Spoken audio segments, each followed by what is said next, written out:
আসসালামু আলাইকুম। Government question batch চ্যানেলের পক্ষ থেকে আপনাদের সবাইকে স্বাগতম। আজকে আমরা আলোচনা করব গত 24 সেপ্টেম্বর 2021 তারিখে অনুষ্ঠিত এনএসআই এর জুনিয়র ফিল্ড অফিসার পরীক্ষার প্রশ্ন এবং এর সমাধান নিয়ে। তো দেখা যাক প্রশ্নটি।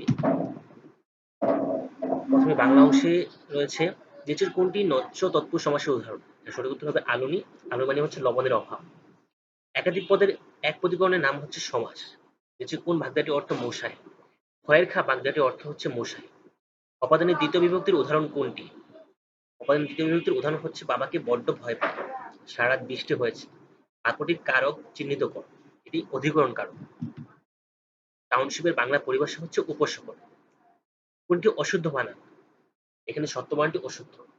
এর সঠিক বানানটি হচ্ছে স সংযুক্ত ব এবং ত সংযুক্ত ব। শুদ্ধ বানান কোনটি? পরিষেবা বানানটি শুদ্ধ। লুঙ্গি একটি বার্মিজ শব্দ এবং ক্ষুধা হচ্ছে ফার্সি শব্দ। এখানে একটি যুক্ত বর্ণ দেওয়া রয়েছে। এই যুক্ত বর্ণটি কি কি ব্যঞ্জন বর্ণ দ্বারা গঠিত? এই যুক্ত বর্ণটি হ এবং ম এর সমন্বয়ে গঠিত। নিচে কোনটি শীষ ধ্বনি? এখানে তালব্য শ হচ্ছে শীষ ধ্বনি। লাফ থেকে ফাল এটি ধ্বনি বিপর্যয়ের উদাহরণ। ম্যানিফেস্টোর বাংলা পরিভাষা কি? ম্যানিফেস্টোর বাংলা হচ্ছে ইশতেহার। চিলেকোঠার সেপাই কার রচিত উপন্যাস? চিলেকোঠার সেপাই আকবরউজ্জামান ইলিয়াসের একটি বিখ্যাত উপন্যাস। ব্যাকরণ শব্দের ব্যুৎপত্তিগত অর্থ কোনটি? ব্যাকরণ শব্দের ব্যুৎপত্তিগত অর্থ হচ্ছে বিশেষভাবে বিশ্লেষণ। নিচের কোন ক্ষেত্রে সন্ধি করা অনুচিত? বাংলা শব্দের ক্ষেত্রে সংস্কৃত শব্দের সন্ধি করা অনুচিত। বাংলা শব্দ এবং সংস্কৃত শব্দের মধ্যে কখনো সন্ধি হয় না। অগ্নি শব্দের সমার্থক নয় কোনটি? মিহির শব্দের সমার্থক শব্দ অগ্নি নয়। এরপর আসে আমরা ইংলিশ অংশের সমাধানে। এখানে প্যাসিভ ফর্ম চাওয়া হয়েছে what did you want. Passive form হবে what was wanted by you. এরপরে আরো একটি প্যাসিভ ফর্ম চাওয়া হয়েছে হু ইজ কলিং মি। সঠিক উত্তর হবে by whom am I being called. তারপর কিছু প্রিপোজিশন রয়েছে। The bus service is not available today. The drivers are on strike হবে। They are going to meet the principal Sunday morning. On প্রিপোজিশনটি বসবে। I shout at him for the other side of the street but she could not hear. এখানে shout এর সঙ্গে at প্রিপোজিশনটি বসবে। They provide us with food and drink. তারপর রয়েছে fill in the blank with the right option.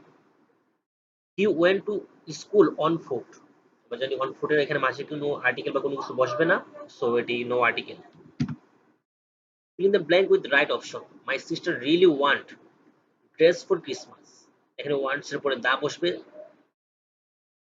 The student has carefully submitted their examination paper. এখানে adverb কোনটি চাওয়া হয়েছে? That's correct form of adverb.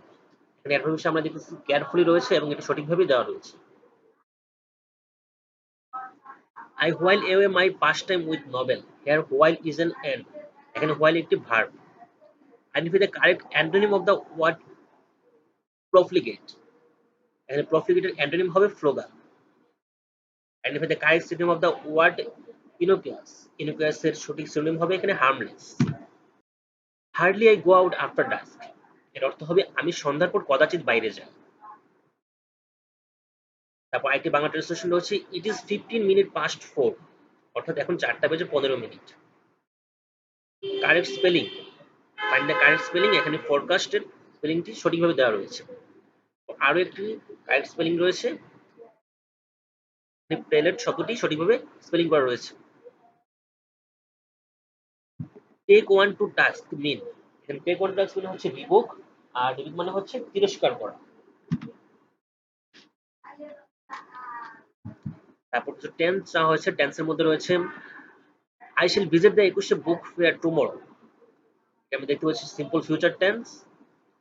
তারপরেরটিতে রয়েছে the man has a gruff voice. Gruff voice মানে হচ্ছে কর্কশ কণ্ঠ, এটা সিম্পল প্রেজেন্ট টেন্স। তারপর বলা হয়েছে choose the correct form of the tense I will have finish this work by the end of this month. এটা আমি দেখতেছি future perfect tense. Choose the correct sentence. এখানে many people are dying of কোভিড-19, এই সেন্টেন্সটি সঠিক। Choose the correct sentence. One should do one's duties and responsibilities. এই সঠিক, এই বাক্যটি সঠিক। তারপর হচ্ছে choose the correct sentence. Many people are dying of COVID-19, এই বাক্যটি সঠিক। Choose the correct sentence. আরেকটা সেন্টেন্স রয়েছে, one should do one's duties and responsibilities. এখানে এই বাক্যটি সঠিক। তারপরে 41 নম্বর প্রশ্নে রয়েছে চুজ দ্য কারেক্ট সেন্টেন্স। আরো একটি correct sentence, I was late because there was so much traffic. গণিত অংশে রয়েছে, একটি ডিম বিক্রেতা প্রতি 8 টাকা দরে 1200টি ডিম ক্রয় করে 3/1 অংশ ডিম পচে গেল। অবশিষ্ট প্রতিটি ডিম কি দরে বিক্রি করলে বিক্রেতার কোনো লাভ বা ক্ষতি হবে না? সঠিক উত্তর হবে 12 টাকা। তারপর হচ্ছে, একটি কারখানার 5 দিনে 2450টি মোটরসাইকেল তৈরি হয়। 4 সপ্তাহে উক্ত কারখানায় কতটি মোটরসাইকেল তৈরি হবে? সঠিক উত্তর হচ্ছে 13,720। 3 অঙ্কের ক্ষুদ্রতম সংখ্যার সঙ্গে কত যোগ করলে যোগফল 5 এবং 7 দ্বারা নিঃশেষ বিভাজ্য হবে? সঠিক উত্তর হচ্ছে 5। 8, 10, 16, 14, 16, 20 উপাত্তগুলোর মধ্য কোনটি? উপাত্তগুলো ক্রমান্বয়ে যদি আমরা সাজাই তাহলে দেখতে পাই যে এখানে মধ্য হচ্ছে 14 এবং 16। 14 এবং 16কে 2 দ্বারা ভাগ করলে সঠিক উত্তর হচ্ছে 15। একটি 120 ফুট দৈর্ঘ্য এবং 70 ফুট প্রস্থ বিশিষ্ট আয়তাকার ঘরের মেঝেতে বর্গাকার টাইলস দিয়ে সম্পূর্ণ মেঝে ঢেকে দিতে হবে। সর্বোচ্চ সাইজের বর্গাকার টাইলসের বাহুর দৈর্ঘ্য কত হবে? এবং সঠিক উত্তর হবে 10। 5 অঙ্কের কোন ক্ষুদ্রতম বৃহত্তম সংখ্যাটি 7, 11, 21 ও 23 দ্বারা নিঃশেষে বিভাজ্য? সঠিক উত্তর হবে 95,634। একটি বই 120 টাকায় কিনে 100 টাকায় বিক্রি করলে শতকরা কত লাভ বা ক্ষতি হবে?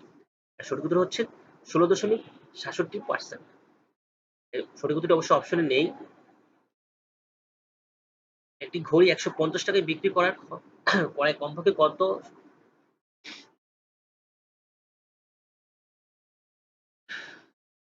একটি ঘড়ি 150 টাকায় বিক্রি করায় কমপক্ষে শতকরা 20 টাকা ক্ষতি হয়। নিচের কোনটি ঘড়ি ক্রয় মূল্য হতে পারে না? সঠিক উত্তর হবে 160 টাকা। একটি যৌগে হাইড্রোজেনের পরিমাণ অক্সিজেনের পরিমাণের অর্ধেক এবং হাইড্রোজেনের পরিমাণ কার্বন ডাই অক্সাইডের 1/3। যৌগের ভর 180 গ্রাম হলে ও যৌগে শতকরা হাইড্রোজেনের পরিমাণ কত? উত্তর হবে 30 গ্রাম। তিনটি ক্রমিক বিজোড় সংখ্যার যোগফল 57। তৃতীয় সংখ্যাটি কত? তিনটি ক্রমিক সংখ্যার বিজোড় সংখ্যার যোগফল 57 হলে সংখ্যা তিনটি হয় 17, 19 এবং 21। তৃতীয় সংখ্যাটি হচ্ছে 21। একটি যৌথ ব্যবসায় রহিম, করিম এবং সাকিব যথাক্রমে 20,000, 30,000 এবং 40,000 টাকা নিয়ে শুরু করলো। 3 বছর পরে শতকরা 30 টাকা লাভ হলে সাকিবের লাভের পরিমাণ কত হবে? সঠিক উত্তর হবে 12,000। একটি সংখ্যা থেকে সংখ্যাটির 40% বিয়োগ করলে 30 থাকে। সংখ্যাটি কত? সংখ্যাটি হচ্ছে 50। 3 বছর পূর্বে মা এবং মেয়ের বয়স যথাক্রমে 27 এবং 2 বছর ছিল। 5 বছর পরে তাদের বয়সের অনুপাত কত হবে? বয়সের অনুপাত হবে 7:2। 1 থেকে 20 পর্যন্ত কয়টি মৌলিক সংখ্যা রয়েছে? 1 থেকে 20 পর্যন্ত 8টি মৌলিক সংখ্যা রয়েছে। a cube minus 9 plus a plus 1 whole cube রাশিটি একটি উৎপাদক a মাইনাস 1 এবং অপর একটি উৎপাদক কোনটি? এখানে অপর একটি উৎপাদক হবে 2a স্কয়ার 5a প্লাস 8। যে কোনো ডিগ্রি এর পরিমাপের 90 ডিগ্রি হলে তাকে কি বলে? 90 ডিগ্রি কোণকে আমরা যদি সমকোণ বলি। এবিসি সমকোণী ত্রিভুজের 3টি বাহু এবিসি হলে নিচের কোনটি সত্য? পিথাগোরাস উপপাদ্য থেকে জানি যে সমকোণী ত্রিভুজের ক্ষেত্রে a square plus b square equal to c square, এটি সত্য। যে কোনটি মৌলিক সংখ্যা? 59 একটি মৌলিক সংখ্যা। তারপর হচ্ছে সাধারণ জ্ঞান এবং কম্পিউটার অংশ। এখানে বলা হয়েছে লাহোর প্রস্তাবে গৃহীত হয় কত সালে? 1940 সালের 23 মার্চ লাহোর প্রস্তাব গৃহীত হয়। মুজিবনগর সরকারের প্রধান ছিলেন বঙ্গবন্ধু শেখ মুজিবুর রহমান। চিরস্থায়ী বন্দোবস্ত প্রথা প্রবর্তন করেন লর্ড কর্নওয়ালিস। লর্ড কর্নওয়ালিস 1993 সালে এই প্রথা প্রবর্তন করেন। বঙ্গবন্ধু স্যাটেলাইট 1 ফ্লোরিডা থেকে উৎক্ষেপণ করা হয়। বাংলাদেশের পোশাক খাত রপ্তানির দিক থেকে বর্তমানে বিশ্বে দ্বিতীয় স্থানে রয়েছে। 2020 সালের অলিম্পিক গেমস কোথায় অনুষ্ঠিত হওয়ার কথা ছিল? 2020 সালের অলিম্পিক গেমসটি জাপানের টোকিওতে অনুষ্ঠিত হওয়ার কথা ছিল। নাসার প্রেরিত রোবট কবে মঙ্গল গ্রহে অবতরণ করে? নাসার প্রেরিত রোবটটি 18 ফেব্রুয়ারি 2021 সালে মঙ্গল গ্রহে অবতরণ করে। 2020 সালে অস্কার বিজয়ী শ্রেষ্ঠ চলচ্চিত্রটির নাম ছিল প্যারাসাইট। এটি কোরিয়ান চলচ্চিত্র। একদিনের ক্রিকেটে সর্বোচ্চ শতকের অধিকারী হচ্ছেন শচীন টেন্ডুলকার। তার ওডিআইয়ে 49টি এবং টেস্টে 51টি সেঞ্চুরি রয়েছে। বিশ্ব পানি দিবস হচ্ছে 22 মার্চ। পক প্রণালী কোন দুটি দেশকে আলাদা করেছে? পক প্রণালী ভারত এবং শ্রীলঙ্কাকে আলাদা করেছে। আফ্রিকা মহাদেশের সবচেয়ে দীর্ঘ নদী হচ্ছে নীল নদ। কম্পিউটারের প্রজন্ম হচ্ছে মোট 5টি। নিচের কোনটি কম্পিউটারের একটি মার্কআপ ভাষা? HTML হচ্ছে কম্পিউটারের একটি মার্কআপ ভাষা। ন্যানোসেকেন্ড হলো 1 সেকেন্ডের 100 কোটি ভাগের 1 ভাগ। পূর্ব তিমুর কোন দেশে মহাদেশে অবস্থিত? পূর্ব তিমুর এশিয়াতে অবস্থিত। ইউরোপীয় ইউনিয়নের সদস্য সংখ্যা বর্তমানে 27টি। প্রিস্টিনা কোন দেশের রাজধানী? প্রিস্টিনার রাজধানী হচ্ছে কসবোতে, কিন্তু সঠিক উত্তরটি এখানে নেই। প্রিস্টিনা হচ্ছে কসবোর রাজধানী। রিক্টার স্কেলে ব্যবহার করা হয় কি পরিমাপের জন্য? রিক্টার স্কেল ব্যবহৃত হয় ভূমিকম্প মাপার জন্য। কোন দেশে আলবার্ট আইনস্টাইন জন্মগ্রহণ করেন? আলবার্ট আইনস্টাইন জার্মানিতে জন্মগ্রহণ করেন এবং মৃত্যুবরণ করেন যুক্তরাষ্ট্রে। সামন্তবাদ কোন ইউরোপীয় দেশে প্রথম চালু হয়? সামন্তবাদ ফ্রান্সে প্রথম চালু হয়। এই ছিল এনএসআই এর 80টি প্রশ্ন। ধন্যবাদ সবাইকে।